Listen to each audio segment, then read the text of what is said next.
Paz e graça, meu querido irmão. Sou o pastor Zé Francisco e quero compartilhar com você uma mensagem da parte de Deus para os nossos corações.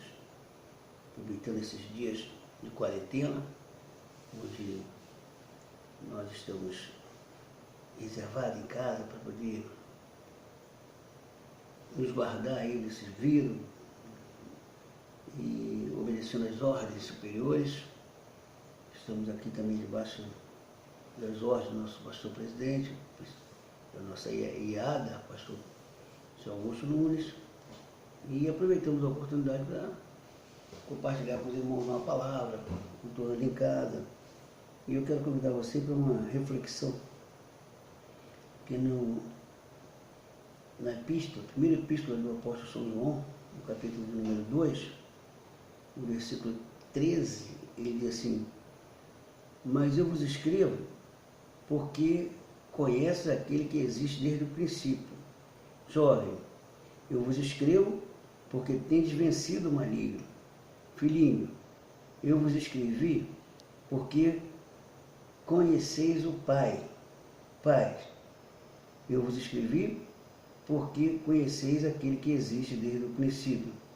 Jovem, eu vos escrevi porque sois fortes, e a palavra de Deus permanece em vós e tendes vencido o maligno. Querido, é bom que entendamos o seguinte: essa palavra é palavra para a igreja, para os crentes em Jesus. O apóstolo, ele, com muita experiência, já na sua velhice, ele tornou-se o apóstolo do amor, porque ele empenhou a sua vida em dedicar-se ao Evangelho e ao amor, o amor fraternal, o amor entre irmãos. Que o amor, existe várias classes de amor, mas vamos falar do amor fraternal mesclado com o amor ágape, que é o amor que é de Deus, o amor que pertence a Deus, o amor incondicional. Essa é a razão de nós sermos salvos, porque não teríamos nenhum direito. Foi desse amor que Jesus falou que Deus amou o mundo de tal maneira que deu o seu Filho unigênito para que todo aquele que nele crer não pereça, mas tenha a vida eterna. Mas é importante que entendamos o seguinte: ele fala a respeito dos jovens. Jovens, sois fortes, porque já venceste o maligno. Mas é bom que entendamos que a palavra é taxativa, que dizer para aqueles que permanecem na palavra. Não basta simplesmente ser um jovem e pertencer a uma denominação qualquer, uma igreja, e por isso descansar, achar que pode fazer o que bem entende e que está protegido. Mas olha, querido, é bom que entendamos que a gente precisa andar de acordo com o que a palavra de Deus ensina.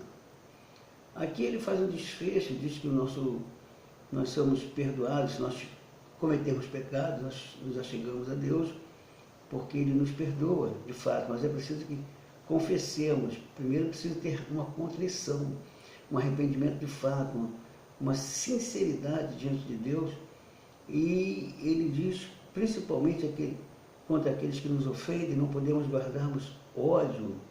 Ele diz que quem diz que ama a Deus e odeia o seu irmão está negando a fé.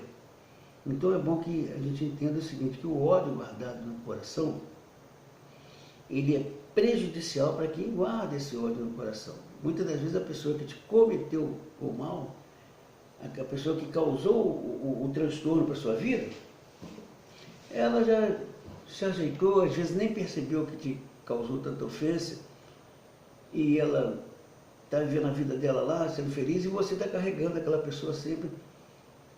Para onde você vai, você tem aquela mágoa no coração. Algumas pessoas têm tanta mágoa do outro, têm tanto rancor, tanto ódio, que basta ouvir o nome da outra pessoa, ouvir qualquer coisa que a outra pessoa fez, ou mesmo que deixou de fazer, basta ouvir o nome daquela pessoa para ela ficar, se fechar, se ela se enclausurar, para ela se retrair. Então ela está sofrendo. Muitas das vezes a outra que ela está odiando, não está nem aí, está vivendo a vida dela, está curtindo. E o que guarda o ódio está se amofinando, está causando transtorno para o seu próprio organismo, para a sua própria vida. Algumas pessoas estão aí com inúmeros problemas na vida, até câncer. O ódio pode se converter até em câncer. Pessoas que vivem doentes, totalmente doentes, por quê? Porque guardam a mágoa no coração. E acima de tudo, fica maquiando a mágoa. Fazem de conta que estão bem, mas a mágoa está guardada no coração. É preciso arrancar a mágoa do coração. A Bíblia diz assim, filhinho, ireis, mas não pequeis. É claro que a gente não fica satisfeito com tudo que fazem com a gente. Quando alguém nos ofende, nos causa um dano, nos calúnia, nos dá qualquer prejuízo, não é agradável isso. A gente se aborrece. Mas a gente não pode conservar aquele rancor, aquela ira. A gente deve passar para as mãos do Senhor, entregar-nos nas mãos do Senhor e deixar o Senhor trabalhar. Porque se a gente guarda a mágoa no coração, você fica afligido, você carrega aquela pessoa, para onde você vai? Você está dormindo, vai para dormir, nas suas orações você vai lembrar daquela mágoa que aquela pessoa te fez, as suas orações vão ser impedidas, porque se você tiver com mágoa no coração, com rancor no coração, você vai orar, porque você vai falar. Orar é falar com Deus. Agora, resposta dessa oração não vai ter, enquanto a mágoa estiver no seu coração. É preciso limpar o coração para que as orações sejam respondidas. Para que você tenha direito de um diálogo com o Senhor. O diálogo é retorno do que você fala. Então, se você só falar, você vai falar, você pode falar à vontade, mas enquanto a mágoa estiver no seu coração, o rancor, não vai obter resposta de sucesso nas suas orações. Então, ele fala para o jovem que os jovens são fortes, porque já venceu o maligno. Por que como que o jovem venceu o maligno? Já pensou que na vida, na flor da mocidade, no vigor, na energia, o jovem decide abrir mão dos prazeres pecaminosos para entregar a vida para Jesus. O inimigo das nossas almas vai lutar contra esse jovem, fazer de tudo para tirar esse jovem do procedimento de agradar a Deus. Então ele vai travar uma batalha contra os jovens. Mas o apóstolo diz que os jovens são fortes pelo fato de ter Jesus no coração. Ninguém, com as suas próprias forças, ninguém em si mesmo pode conseguir vencer o maligno. Mas se Jesus estiver no coração, você é mais do que vencedor. Então, eu aconselho os jovens que vão estar ao alcance desse vídeo, que se aproximem mais de Deus por meio da obediência. Ele quer obediência, não basta simplesmente encontros de louvores, não basta simplesmente confraternizações entre o grupo etário, da faixa etária. É preciso, acima de tudo, ter o temor de Deus no coração e o princípio da obediência e viver uma vida voltada para agradar a Deus. Porque Deus dá a oportunidade. Salomão disse, jovem, anda no caminho do teu coração, mas sabe que por todas essas coisas, Deus te trará o juízo. E ele disse mais, lembra do teu Criador no dia da tua mocidade, antes que venham os maus dias e os anos nos quais venham dizer, não tenho nele contentamento. Querido. Então, o que ele quer dizer com isso é o seguinte, coloca vigilância na tua obra, veja o que você vai fazer, você tem uma consciência, você tem a lei da sua consciência que vai te mostrar o que é certo e o que é errado. Você já conhece a palavra de Deus? Não faça nada sem que antes receba a aprovação de Deus. E aquilo que você sabe que Deus contraria, você rejeita. Infelizmente, nós estamos vivendo dias que as pessoas querem ser adoradoras de Deus, mas querem viver o seu bel prazer. Querem fazer aquilo que dá na sua própria vontade, para agradar o seu ego, unicamente agradar o seu ego.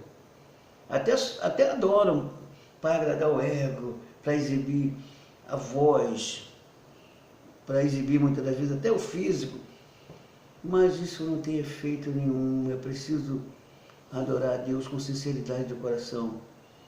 É preciso ter um reconhecimento da nossa fraqueza. Nós somos fracos, mas quando reconhecemos isso e pedimos a força do Senhor, Ele vem com socorro para a nossa vida. Então, portanto, meu querido jovem que porventura vai estar diante desse vídeo, Deus quer te usar, quer usar a tua força, o teu vigor, a tua energia, para que a obra dele tenha continuidade na terra. Você tem muito vigor. Enquanto os velhinhos estão para ver esse problema dessa pandemia aí, os jovens, eles têm mais força, mais energia, até o vírus não tem força contra ele. Mas outros mais velhinhos, cansados já, o vírus nocauteia. Mas aproveite a sua força, aproveite o seu vigor, busque experiência com aqueles que já viveram o que você está vivendo e peça ao Senhor, busque experiência acima de tudo na palavra de Deus. A palavra de Deus condena certas coisas que a gente se satisfaz em fazer.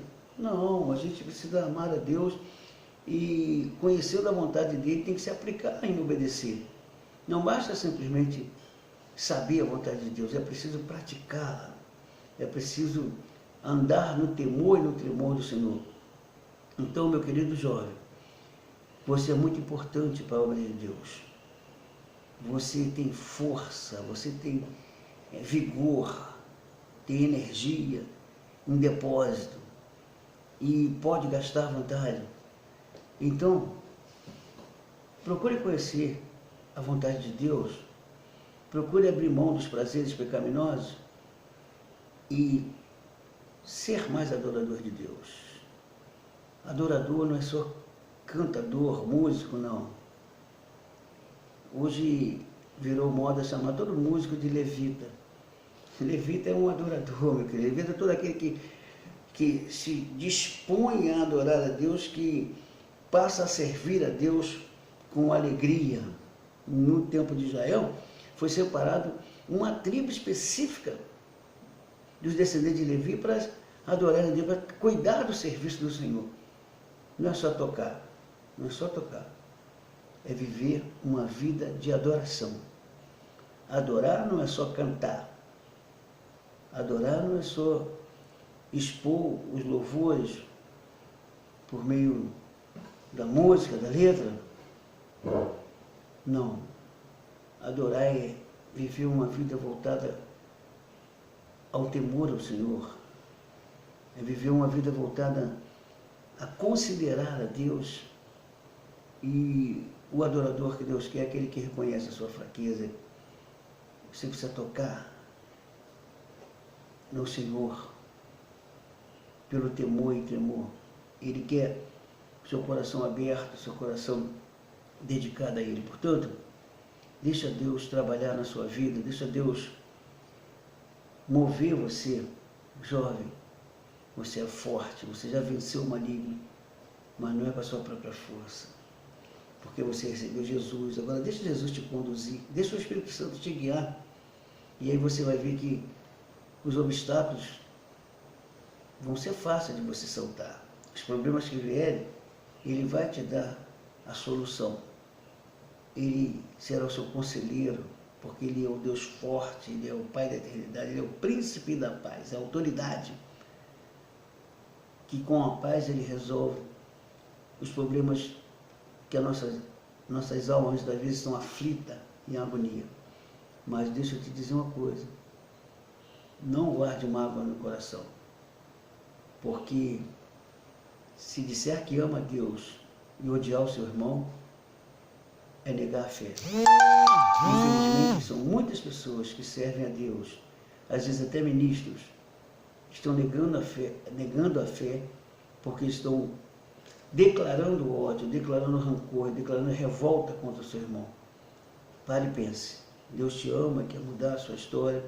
Deus quer te fortalecer nesses dias difíceis. Estão vivendo dias de suspense. A qualquer momento Jesus pode vir e se nos encontrar. com o coração cheio de ódio, ou simplesmente sendo defensores dos nossos prazeres, ficará difícil. Então, portanto, jovem, sois forte, porque já venceste o maligno. Então, lutemos cada dia para buscarmos a vontade de Deus, se aproximar de Deus. Claro, não despreze a sua mocidade, mas ser o exemplo dos fiéis. Paulo falou disso para Timóteo. Então, querido jovem, se aproxime da palavra, se dedique à palavra, se dedique a obedecer à palavra, não é só saber.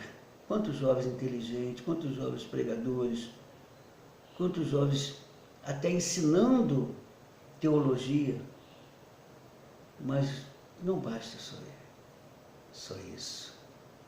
É preciso ter temor, é preciso ter a vida moldada na palavra. É a palavra de Deus que trabalha em nossos corações. A palavra, ela representa o próprio Cristo.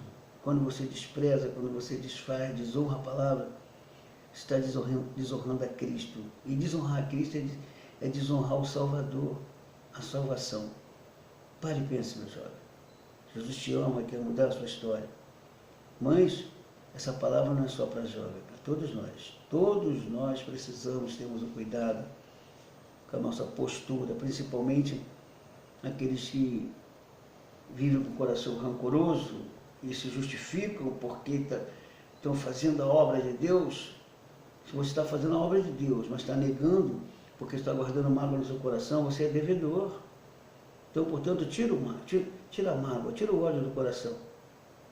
Jesus quer quebrar essa pedra com o rompedor da graça, ele quer destruir, esmiuçar essa pedra que causa transtorno para a sua vida. Quantas pessoas sofrendo até esquizofrenia, pessoas depressivas, doentes, com câncer, com inúmeros outros problemas. Sabe qual é a causa? O médico não vai achar. Os exames não vão detectar. Sabe, querido?